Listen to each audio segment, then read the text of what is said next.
الحمدللہ رب العالمین والصلاة والسلام علی سید الانبیاء والمرسلین اما بعد فاعوذ باللہ من الشیطان الرجیم بسم اللہ الرحمن الرحیم یا ایہا الذین آمنوا اذا نودی للصلاة من یوم الجمعہ فاسعوا الی ذکر اللہ صدق اللہ العظیم۔ اللہ تعالی قرآن مجید میں ارشاد فرماتے ہیں کہ ہے ایمان والو، جب تمہیں نماز جمعہ کے لیے بلایا جائے تو دوڑتے ہوئے، کوشش کرتے ہوئے، بھاگتے ہوئے اللہ کے ذکر کی طرف آؤ۔ حضور نبی اکرم صلی اللہ علیہ وسلم نے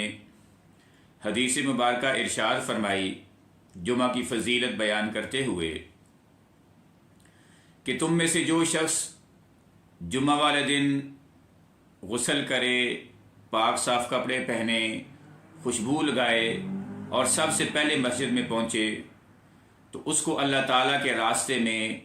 ایک اونٹ یا ایک گائے قربان کرنے کا اجر و ثواب ملتا ہے۔ جو شخص اس کے بعد آئے اس کو ایک بھیڑ، بکری یا دمبا اللہ تعالیٰ کے راستے میں قربان کرنے کا اجر و ثواب ملتا ہے۔ اسی طرح جو شخص اس کے بعد آتا ہے اس کو اللہ تعالیٰ کے راستے میں ایک مرغی قربان کرنے کا اجر و ثواب ملتا ہے، اور جو سب سے آخر میں آتا ہے اس کو ایک انڈا اللہ تعالیٰ کے راستے میں قربان کرنے کا اجر و ثواب ملتا ہے۔ تو آج جب ہم مسلمانوں کی حالت دیکھتے ہیں تو وہ انڈے کا ثواب بھی حاصل نہیں کر پاتے، اس لیے کہ وہ اس وقت جماعت میں شامل ہوتے ہیں جب امام صاحب تکبیر اولیٰ کہتے ہیں، اور پھر مسجد کے آداب کو ہم ملحوظ خاطر نہیں رکھتے، اور نماز جمعہ کے اور خطبہ سننے کے کیا آداب ہیں، کیا شرائط ہیں، اس پر ہم عمل نہیں کرتے۔ کہ حضور نبی اکرم صلی اللہ علیہ وسلم کا فرمان ہے کہ اگر خطبہ کے دوران کسی نے اپنے بھائی کو اشارہ بھی کیا خاموش رہنے کا تو اس نے بھی ایک لغو بات کی، یعنی آپ خطبہ جمعہ کے دوران اشارہ بھی نہیں کر سکتے۔ لیکن آج ہم کیا کرتے ہیں کہ ہم خطبہ اور تقریر سننے کے بجائے اپنی باتوں میں مصروف رہتے ہیں، تو کیا ہمیں وہ جمعے کا اجر و ثواب ملے گا؟ اسی طرح سے جو سب سے ایک کبھی عادت ہمارے اندر پڑ گئی ہے وہ یہ ہے کہ ہم سب سے دیر میں آتے ہیں جمعہ کے لیے، اور کوشش ہوتی ہے کہ پہلی صف میں ہمیں جگہ مل جائے، اور اس کے لیے ہم کیا کرتے ہیں کہ لوگوں کے کندھوں سے پھلانگتے ہوئے آگے جانے کی کوشش کرتے ہیں اور لوگوں کو تکلیف دیتے ہیں، اور اس حدیث مبارکہ کو بھول جاتے ہیں کہ آپ صلی اللہ علیہ وسلم نے ارشاد فرمایا تھا کہ جو شخص جماعت میں شامل ہونے کے لیے لوگوں کے سروں سے پھلانگتا ہوا جائے گا تو گویا وہ جہنم کے اوپر اپنا ایک پل بنا لے گا۔ اور سب سے بڑی بدقسمتی یہ ہے کہ وہ جمعہ کے جس کے بارے میں اللہ کے نبی فرماتے ہیں کہ وہ شخص جو تمام سنتیں، تمام نوافل، تمام فرائض پورا کرے، جمعے کے اہتمام کے ساتھ پڑھے، اور جب وہ مسجد سے ابھی نکلتا ہی نہیں ہے کہ اس کے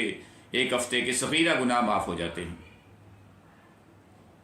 تو ہم کیا کرتے ہیں کہ جیسے ہی امام صاحب فرائض پڑھا کے سلام پھیرتے ہیں، اس سے قبل کہ وہ دعا کریں، ہم سب لوگ یعنی 90% لوگ مسجد سے باہر ہوتے ہیں۔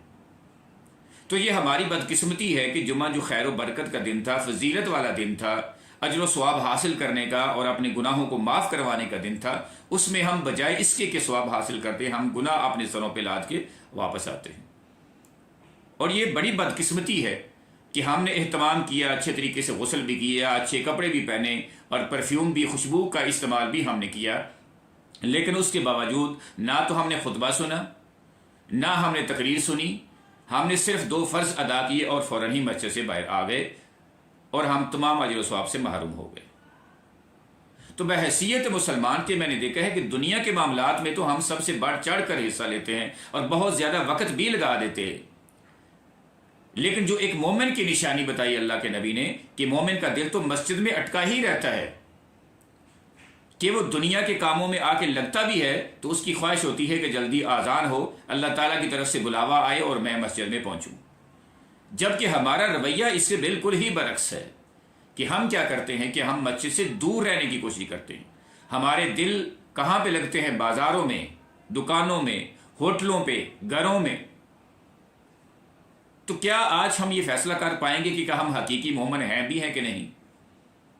کہ ایک طرف تو فرمان خدا ہے اور فرمان رسول ہے جو کہ ہمارے اعمال کے بالکل برعکس ہے، تو کیا ہم حقیقی مومن ہیں، مسلمان ہیں؟ اس لیے کہ ہمارے اعمال اس طرح کے ہو گئے ہیں،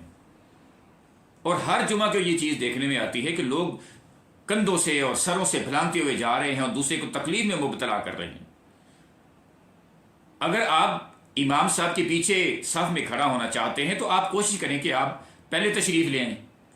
ایک تو آپ سب سے آخر میں آتے ہیں، اس کے بعد دوسروں کو تکلیف، اور یہ خواہش رکھتے ہیں کہ اللہ تعالیٰ آپ کے ان گناہوں کو معافی فرما دیں اور آپ کو اجر و ثواب بھی جمعے کا مل جائے، جبکہ آپ نے کسی شرط کو اور کسی ادب کو پورا نہیں کیا ہوتا۔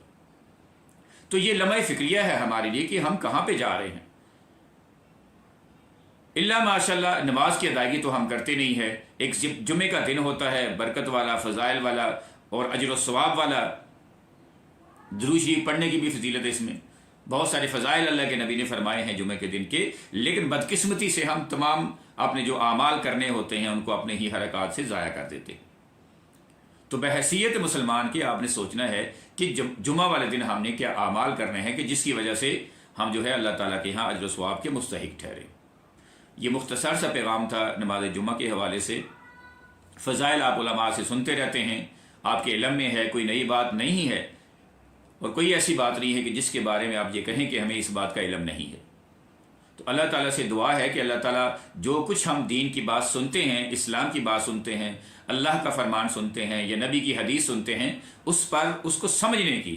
سب سے پہلی بات تو یہ ہے کہ سمجھیں ہم اس کو کہ یہ فرمان کس کے حق میں ہے اور کس کے لیے بہتر ہے۔ تو جب ہم یہ سوچیں گے تو ہمیں پتہ چلے گا یہ تو ہمارے ہی لیے تھا فرمان،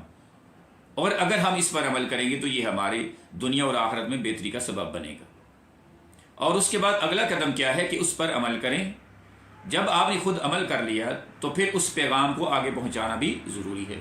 کیونکہ حضور نبی اکرم صلی اللہ علیہ وسلم کا فرمان ہے کہ جس شخص تک میری ایک حدیث پہنچے، میرا کوئی فرمان پہنچے، تو اس کے لیے لازم ہے کہ وہ اگلے ساتھی تک بھی پہنچائے۔ اللہ تعالیٰ سے دعا ہے کہ اللہ تعالیٰ ہمیں اپنے دین کو سمجھنے، اس پر عمل کرنے کی توفیق عطا فرمائے۔ وآخر دعوانا الحمد للہ رب العالمین۔